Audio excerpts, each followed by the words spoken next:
Hello there, I'd like to welcome you today to Regional Support Centre offices in Leeds. I'm here, Ken Scott, with Deborah Judah, and we're going to talk about Safer Internet Day, which is soon going to be upon us.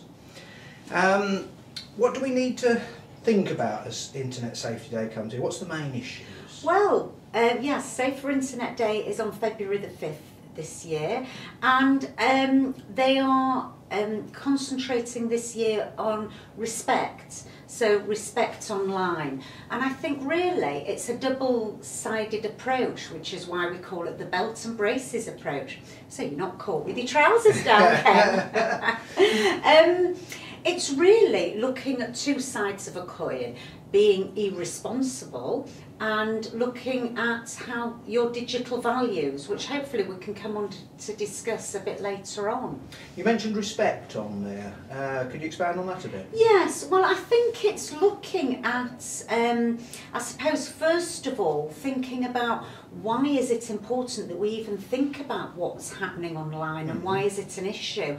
And I think really, you know, Web 2 is nothing new really, but what is happening is it's becoming much more prolific because we've got this Web 2 that people, instead of just downloading and reading content, are actually doing much more. They're uploading stuff, they're creating stuff, they're collaborating online, so that people are putting much more of themselves out there into the Ethernet, so to speak.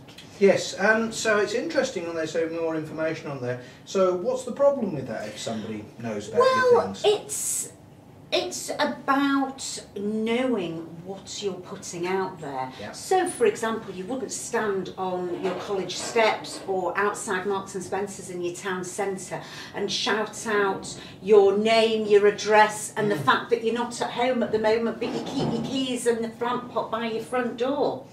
And I think in the same respect, you know, you don't want to you want to be aware of what you are putting online. Yeah. What you are, who you are talking to online, who you're connecting with, and what you're showing them. And I think the other thing, and the reason that it's important for us to think about in post-16 education, is it's not about shutting everything down.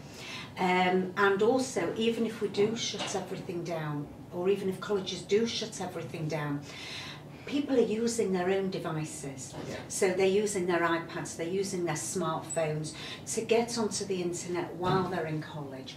And it's not only about what's happening in college, it's 24/7. So it's what people are posting out of college hours, which can have an effect on the people that they are, their peers and the staff that they come into contact with. So this is why it's a problem, or this is why it needs to be thought of. It doesn't have to be a problem. It's interesting you mentioned about staff there, because we might think about this only a problem with students or learners. How should staff approach Web 2 and Facebook? Well, I think it's three things that both staff and students need to think about. They need to think about content, they need to think about contact, and they need to think about conduct. And if I can expand on that, then it's thinking about the content. What are students and staff accessing online, and what are they posting online? Thinking about the contact, who are students allowing to contact them, and who are they contacting, and who does staff contact online? And both for staff and students, how do they conduct themselves online? So that might be around what are they posting, but what are they looking at? What are they texting? What sites are they going on to? What are they posting about their peers? Are they saying, you know, Joe Bloggs' party was rubbish last night? And how does that affect the people that they see? Because of course, you know, you might say that face to face to somebody, and you know, Ken, you and I 30 years ago might have been in school saying, God, that party was rubbish last night. But it was between ourselves. And of course now, if it's posted, suddenly many more people are seeing it. And it's the same about staff. Staff have to think about how they're conducting themselves. What photos are they putting up online? Are they in fact posting stuff online? What comments are they making and who are they friends with? And that all comes down to your digital identity. Mm-hmm. What is it now and what will it be in the future? Because of course once something is put online, it's there even if you think you've taken it off. Yeah. And that all goes on to what we call your digital footprints. Can you tell me a bit more about that? I've heard that term a lot. Yeah, well, your digital footprint is really what it says it is. It is the mark that you make digitally, the mark that you make online. What are you leaving? What imprint are you leaving? Yeah. And what you have to think about is all the things I've said. What have you put up that somebody else has maybe got hold of and tagged or posted on their website? So you might put a photo up of yourself, decide really actually that's not really something I want everybody to see. You might take it down, but what you might not have realised is that your friend's seen that photo and tagged themselves on it. Yeah. So even though it's come down, it might still be found, or they've downloaded it and reposted it on their own site. So once something is out there, people can get hold of it. So really, going back to the idea of standing on the steps and broadcasting, if you consider your communications on Facebook and social media to be as public as talking in a pub or something like that, you wouldn't go far wrong. Exactly. It's about having respect for yourself and respect for other people, and understanding that whilst you might think you're having a private conversation online, unless you are very sure about where you're having that conversation and what your privacy settings are on the particular site that you are posting these things, you can't be sure. And if you can't be 100% sure, then what you have to be 100% sure about is that you don't mind other people hearing what you're saying. Yes.